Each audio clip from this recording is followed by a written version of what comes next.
अस्सलाम वालेकुम नाजरीन, आप सबका खैर मकदम है 10 न्यूज 247 पर। आइए डालते हैं आज की अहम खबर पर एक नजर। वजीर केटीआर ने हैदराबाद के मलकपेट में आईटी टावर का संगे बुनियाद रखने के बाद इजहार ख्याल किया। आइए नाजरीन देखें इसी की तफसीली रिपोर्ट। 10 न्यूज 247 को लाइक करें, शेयर करें और सब्सक्राइब करना ना भूलें। And urban development, industries and IT, ENC. Thank to kindly take it over. Thank you, शुक्रिया असद भाई। असद भाई के बोलने के बाद कोई और बोले इसका क्या हाल होता, आपको एक बात बता देता हूं। वो अपने हमारे क्या नाम है उनका, सूर्य कुमार यादव बैटिंग करने के बाद अगर कोई और आए ठीक उसके बाद बहुत तकलीफ पहुंचती। असद भाई इतना अच्छा बैटिंग कर दिए, मैं ज्यादा बोलने के लिए मेरे पास है नहीं, बट एक बात जरूर कहूंगा। असद भाई कल आए थे एक बड़े शख्स यहाँ पे तेलंगाना में, और मैं भी सियासी आदमी हूं, सियासत तो थोड़ा बोलूंगा। आए थे एक बहुत बड़े शख्स, बहुत बड़े हस्ती, बोल दिए कि बीआरएस की स्टीयरिंग असद भाई के हाथ में है। मैं आप सबसे कहना चाहता हूं, उनसे भी कहना चाहता हूं, बीआरएस की स्टीयरिंग जो है केसीआर साहब के हाथों में महफूज है, वहां पे कोई तकलीफ नहीं है। एमआईएम की स्टीयरिंग और पूरी तरह से हैदराबाद पार्लियामेंट की स्टीयरिंग असद भाई के हाथ में महफूज है।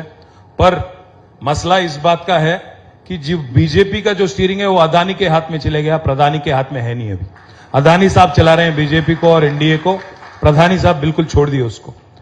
एक्चुअली आज हो ये रहा है हिंदुस्तान में और खास हमारे तेलंगाना में कि जिन्होंने अच्छा काम किया, जिन्होंने डिलीवर किया, जब भी यहां पे प्राइम मिनिस्टर आते हैं, कोई और लोग आते हैं, दुख इस बात की होती है कि यहां की जो तरक्की है, यहां की जो प्रोग्रेस है, आज पर कैपिटा में तेलंगाना टॉप स्टेट है हिंदुस्तान में। 28 स्टेट में से we are the top most state in India on per capita income, 3,17,000 rupees. मैं प्राइम मिनिस्टर से पूछना चाहता हूं, आप एक ऐसी राज बता दीजिए बीजेपी का या कांग्रेस का जिन्होंने इतना तरक्की इतना जल्दी हासिल किया। ज्यादा नहीं बोलूंगा, बट ये बात पक्का कहूंगा कि असद भाई ने जो दिल से बात कही कि इससे पहले कभी का एक बार ताने सुनने को मिलते थे कि यहां पे क्यों नहीं काम होता, क्यों नहीं आईटी टावर बनते। मैं आज आपसे वादा करता हूं असद भाई, इसको 36 महीनों में 36 मंथ्स में कंप्लीट करेंगे, आपको हैंडओवर कर देंगे। साथ ही साथ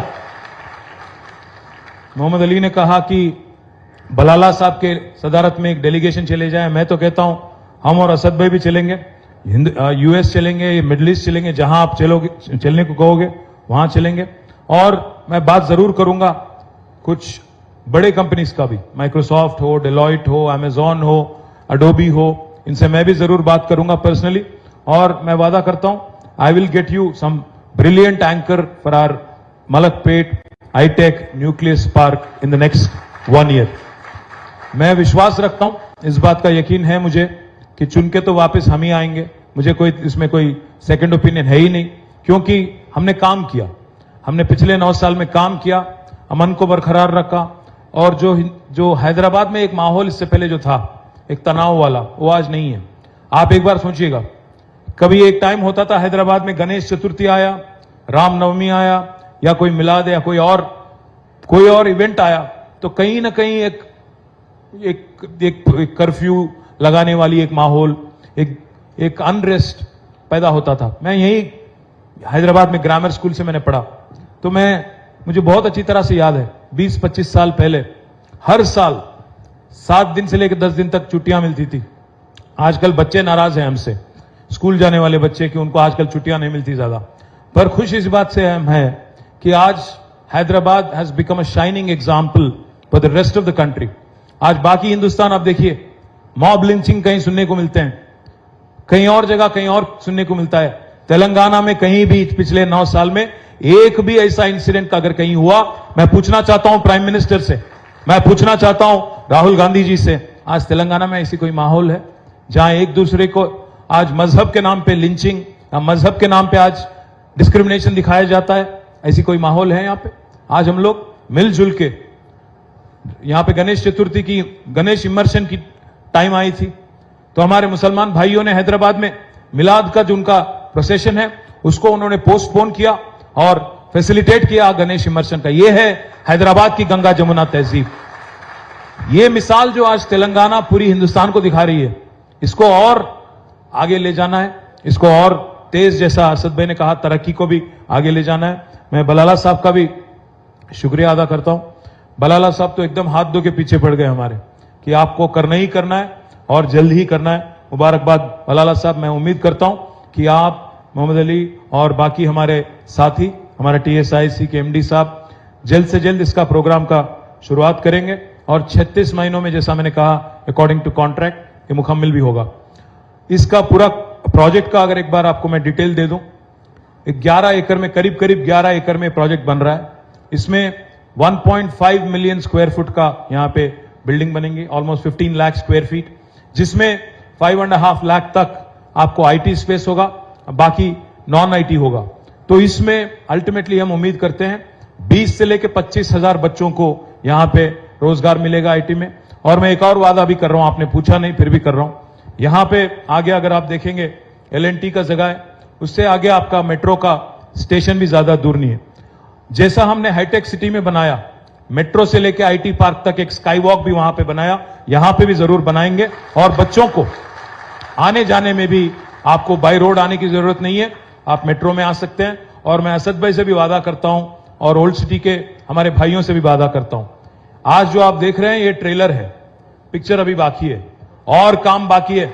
मूसी का भी काम करना है, मूसी ब्यूटिफिकेशन करना है, साथ ही साथ एक एक्सप्रेसवे बनाना है। वेस्टर्न पार्ट ऑफ ORR से लेकर ईस्टर्न पार्ट ऑफ ORR तक 55 किलोमीटर का एक शानदार एक्सप्रेसवे बनाएंगे, अगली टर्म में आप देखेंगे।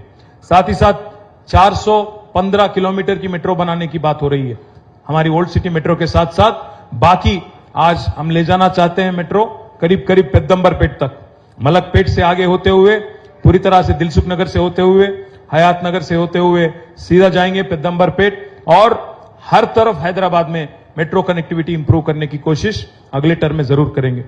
पिछले 2 टर्म में हमने काम किया था, बिजली की सहूलत बेहतर करने के लिए हमने काम किया।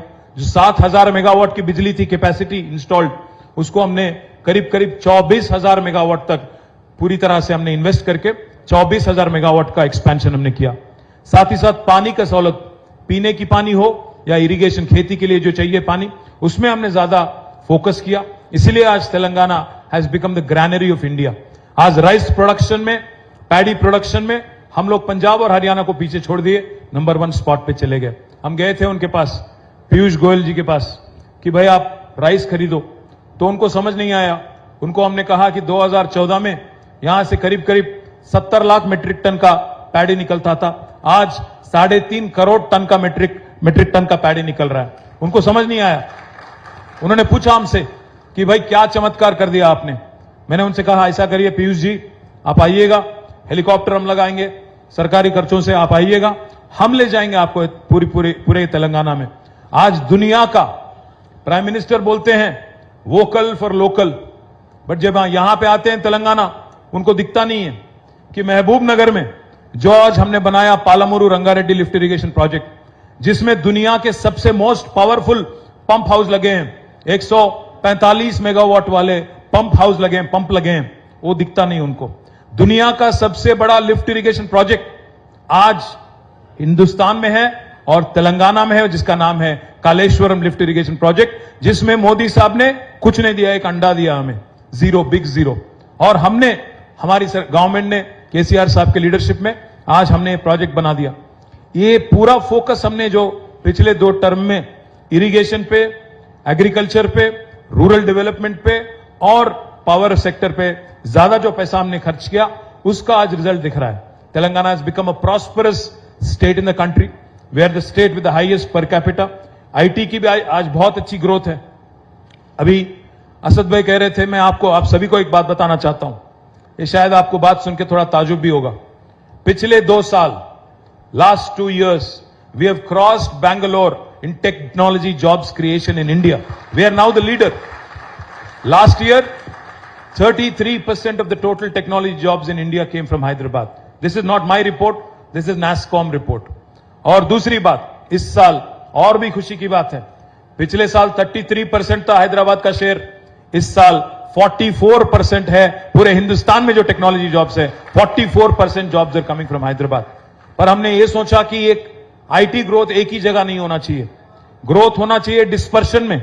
इसीलिए हमने चालू किया उप्पल में, एक कुंपल्ली में, और यहां पे आज मलकपेट में भी एक IT टावर आ रही है, जो 700 करोड़ के साथ बनेगा। ये 700 करोड़ इसमें पैसा लगने वाला है। जैसा मैंने कहा 1.5 मिलियन स्क्वायर फुट मतलब 15 लाख स्क्वायर फुट का बिल्डिंग बनेगा और शानदार बिल्डिंग बनेगा। मैं उम्मीद करता हूं मोहम्मद कि आप काम टाइमली करेंगे और मैं पूरी तरह से आपको आज यकीन दिलाता हूं कि मैं खुद चलूंगा, बलाला भी चलेंगे हमारे साथ, असद भाई भी आएंगे। हुकूमत तो बनना ही बनना है, लोगों का आशीर्वाद जरूर मिलेगा, हमें उम्मीद है। और चल के बाकी दुनिया में जितने बड़े बड़े कंपनीज हैं उनको भी अट्रैक्ट करेंगे हैदराबाद, उनको भी कहेंगे कि आज मलकपेट से जो बच्चे निकल के जाते हैं, जैसा असद भाई ने कहा, जो बच्चे यहां बैठ के गाड़ी में हाईटेक सिटी जाके काम कर रहे हैं, उनको वहां जाके काम करने की नौबत ना पड़े। यहीं पे उनका एम्प्लॉयमेंट भी होगा और घर से बहुत पास में उनका आना जाना होगा। उम्मीद करता हूं कि 36 महीनों में ये कंप्लीट करके एक गिफ्ट के नाते, मुझे याद है बचपन में हम लोग जब यहां आते थे मलकपेट की तरफ, सबसे बड़ी इमारत थी वो मलकपेट टीवी टावर। मैं उम्मीद करता हूं मलकपेट टीवी टावर को लोग भूल जाएंगे और ये जो 30 मंजिल वाला आज ये न्यू टावर है, इसको याद रखेंगे और बोलेंगे कि भाई मलकपेट का पहचान है यहां की आईटी टावर। शुक्रिया आप सभी का। जय तेलंगाना, जय Hind. Thank you so much, sir. Ladies and gentlemen, हमारे लीडर्स के लिए, उनके विजन के लिए, for being our big support system, एक बार जोरदार ताली हो जाए। Thank you. अस्सलामुअलैकुम, आदाब, हेलो एवरीवन। दोस्तों मैं आपका दोस्त शहबाज खान, आप देख रहे हैं टेल न्यूज 24/7। इसको यूट्यूब पर सब्सक्राइब करिए, लाइक कमेंट शेयर करिए ताकि नए नए अपडेट्स आपको मिल सके। अस्सलाम वालेकुम।